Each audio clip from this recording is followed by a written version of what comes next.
Hello movie mates, ఓటీటీలో దొరికే best లిస్టుతో మళ్ళీ మేము ముందుకు వచ్చేసా. లిస్ట్ చెప్పే ముందు ఇప్పుడే గేమ్ చేంజర్ చూసి వచ్చామావా.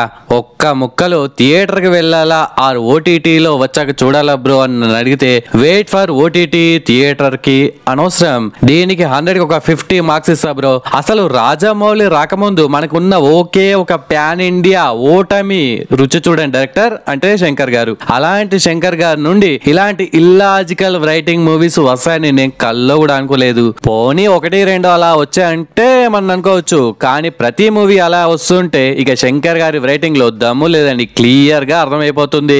ఇందులో అంజలి పాలల్లో కల్తీ జరుగుతుందని లెటర్ రాస్తుంది. మరి ఇలా మూవీలో కల్తీ జరుగుతుంటే మేము ఎవరికి లెటర్ రాయాలి దిల్ రాజు మావా?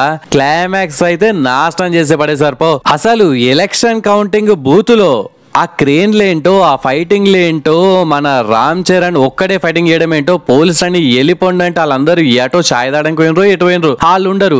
కనీసం మీడియా కూడా కవర్ చేయదు. ఇది మేము ఇప్పుడు Koratala Shiva message oriented movie type అలా శంకర్ గారు ఇచ్చే మెసేజ్ టైప్ మూవీ అనుకోవాలా, అటు జై బాలయ్య మూవీ అనుకోవాలా, అదనుకోవాలో ఇదనుకోవాలో అర్థం కాక మధ్యలో అది కౌంటింగ్ బూతో పోలింగ్ బూతో పాల బూతో ఏ బూతో అర్థం కాక బూతు అయిపోయింది క్లైమాక్స్ అయితే. అసలు సునీల్ సైడ్ కి నడవడం ఏంటో, ఆ క్యారెక్టర్ డిజైన్ ఏంటి మావా? అంజలి ఒక సైడ్ కే తల పెట్టడం ఏంటో, అబ్బో ఆ చెత్త క్యారెక్టర్ డిజైన్స్ అయితే నా భూతో నా భవిష్యత్. పోనీ గేమ్ చేంజర్ అంటే శంకర్ గారి మూవీస్ అంటే ఏదో ఒకటి స్ట్రాంగ్ పవర్ఫుల్ మెసేజ్ ఉంటది. ఇందులో ఉందా అంటే అది ఉందో లేదో కూడా తెలియకుండా అలా ఎండ్ అయిపోయింది. Hero Ram Charan versus villain Surya cat and mouse game పెట్టి ఇదే గేమ్ చేంజర్ అంటే గిందేనా ఏంటి ఇలా ఉంది అని మేము బయటకు వచ్చేసాం అనమాట థియేటర్ నుండి. మూవీలో actor performance, production values, cinematography అన్ని డిపార్ట్మెంట్స్ న్యాయం చేశారు. కానీ స్టోరీలో సీన్స్ లో దమ్ము లేనప్పుడు, ఆ కంటెంట్ లేనప్పుడు మిగతా అన్ని వేస్ట్ అయిపోతాయి మావా. ఫస్ట్ హాఫ్ పోలీస్ గా యాంగర్ ఇష్యూస్ అని, లవ్ అని జస్ట్ ఫార్ములా బేస్డ్ మూవీని ప్రజెంట్ చేశారు. హీరో ఇంట్రడక్షన్ ఫైట్, తర్వాత హీరో సాంగ్. అసలు ఇంట్రెస్ట్ లేని లవ్, నవ్వు రాని వెన్నెల కిషోర్ క్రింజ్ కామెడీతో ఒక్క హై మూమెంట్ కూడా లేని ఫస్ట్ హాఫ్ ఎండ్ అయిపోతుంది అనమాట. ఈ ఇంటర్వెల్ ఓకే సెకండ్ హాఫ్ టక్కుమని ఫ్లాష్ బ్యాక్ సీన్ స్టార్ట్ అయిపోతుంది. అసలు ఎవరు అడిగారు స్టార్ట్ అయిపోయింది.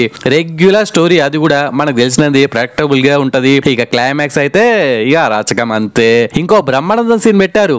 ఆర్ఫనేజ్ సెంటర్ ముందు గల్లీలో మైలురాయి ఉండడం వల్ల అసలు ఒక చిన్న గల్లీలో 2 ఊర్లని విడదీసే మైలురాయి ఏంటో ఓకే కిరాక్. అది ఈ డిస్ట్రిక్ట్ కలెక్టర్ ఆ డిస్ట్రిక్ట్ కలెక్టర్ పర్మిషన్ తో దాటాలంట. అసలు మనలో మన మాట రామ్ చరణ్ గాడికి పోతున్నట్టు గా కలెక్టర్ కి ఎలా తెలుసు? పోనీ డైరెక్టర్ శంకర్ గారు బ్రహ్మానందం కలెక్టర్ కి చెప్పాడే అనుకుందాం. చెప్తే చెప్పాడు, ఏదో పాకిస్తాన్ బార్డర్ దాటుతున్నట్టు అంత స్పీడ్ గా రావడం ఏంటో ఆ సీన్ ఎందుకు నాకైతే అర్థం కాలేదు. ఇందులో సూర్య క్యారెక్టర్ తన డైలాగ్స్, తన గుండు 100% న్యాయం చేశాడు.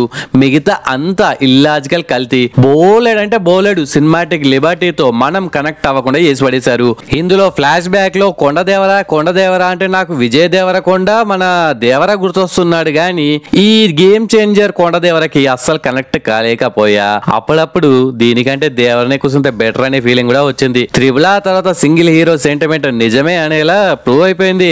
అండ్ ఒక సాంగ్ నానా హైరానా అనే ఒక స్లో సాంగ్ ఉంది కదా, సినిమానే ఇట్లుంది, ఇంకా స్లో సాంగ్ వేస్తే ఇంకా నిద్రపోతారేమో అని తీసి పడేసినట్టున్నారు దిల్ రాజు గారు. ఓవరాల్ గా అయితే అటు కమర్షియల్ ఆడియన్స్ కి, ఇటు ఆర్సీ ఫ్యాన్స్ కి, పోనీ సోషల్ మెసేజ్ ఉందా అంటే అది కూడా లేని నార్మల్ ఆడియన్స్ కి ఎవరికి కనెక్ట్ కాకుండా ఉంది. ఫైనల్ గా అయితే గ్రాండ్ గా ఉండే సాంగ్స్ వల్ల, సెకండ్ హాఫ్ లో కొన్ని సీన్స్ వల్ల ఏదో యాక్టర్స్ కష్టపడ్డారు కాబట్టి ఆ 50 మార్కులు ఇచ్చారన్నమాట. అర్థమైంది కదా? ఓటీటీ కోసం వెయిట్ చేయండి, మీ ఇష్టం. థియేటర్కి వెళ్తా అంటే వెళ్ళండి.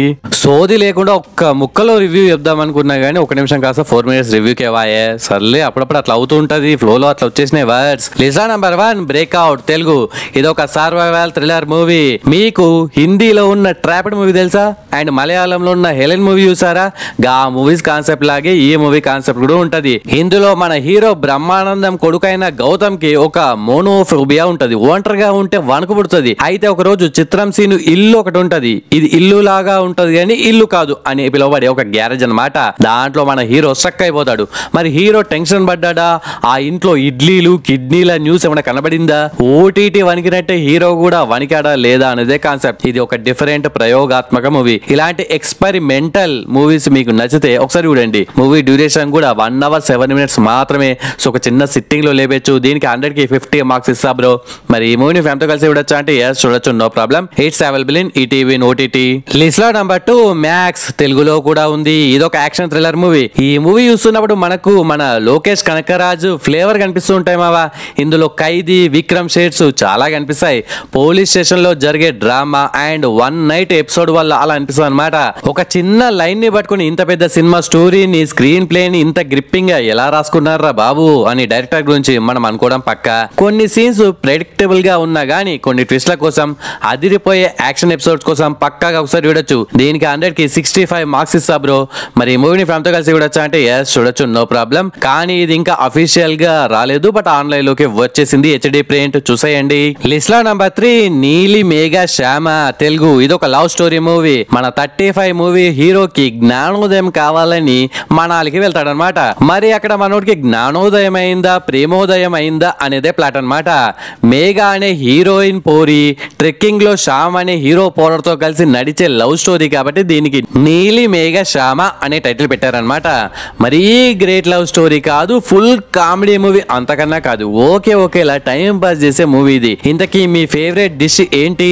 ఆవకాయ పచ్చడి అంటారా? కానీ ఇందులో హీరో ఫేవరెట్ డిష్ ఏంటో మీకు తెలుసా? టాటా స్కై అంట. ఇక ఈ మూవీ డ్యూరేషన్ 2 hours కూడా లేదు. సో ఒక చిన్న సిట్టింగ్ లో లేపేచ్చు. దీనికి 100కి 50 మార్క్స్ ఇస్తా బ్రో. మరి ఈ మూవీ ఫ్యామిలీతో కలిసి చూడొచ్చా అంటే ఎస్ చూడొచ్చు, no problem. It's available in Aha OTT. And it's special thanks time. First one Ramesh bro comment పెట్టాడు, లవ్ రెడ్డి సూపర్ అనే కామెంట్ పెట్టినందుకు thanks Ramesh bro. And second one Prashant Kumar bro comment పెట్టాడు, love Reddy simply super bro, thank you for your valuable information అనే comment పెట్టినందుకు thanks Prashant bro. Next third comment Kasim bro comment పెట్టాడు, పో అన్నా నీ వీడియో అన్ని చూస్తున్నా, నువ్వు చెప్పే మూవీస్ కూడా చూస్తున్నా, కామెంట్స్ కూడా ఇస్తున్నా, ఒక్కసారి కూడా నాకు థ్యాంక్ యూ చెప్పలేదు అన్న అనే కామెంట్ పెట్టినందుకు ఇప్పుడు చెప్తున్నా Kasim bro, thank you so much. And నేను ప్రీవియస్ గా బోలెడ్ మూవీస్, వెబ్ సిరీస్ లో సైజ్ చేస్తా కదా, మీరు ఎన్ని చూసారు, ఏది బాగా నచ్చింది, ఏది అస్సలు నచ్చలేదో కామెంట్స్ లో మెన్షన్ చేయండి. నెక్స్ట్ వీడియోలో 3 కామెంట్స్ ర్యాండమ్ అవుతున్నాయి అనమాట. ఓకే ఫ్రెండ్స్, ఈ వీడియో నచ్చితే please do like and share to your friends. Subscribe ముఖ్యం బిగ్లో. నెక్స్ట్ ఇంకొక మంచి కంటెంట్ ఉన్న వీడియోతో మళ్ళీ మేము ముందుకు వస్తాను. అంతవరకు సెలవు, జై హింద్.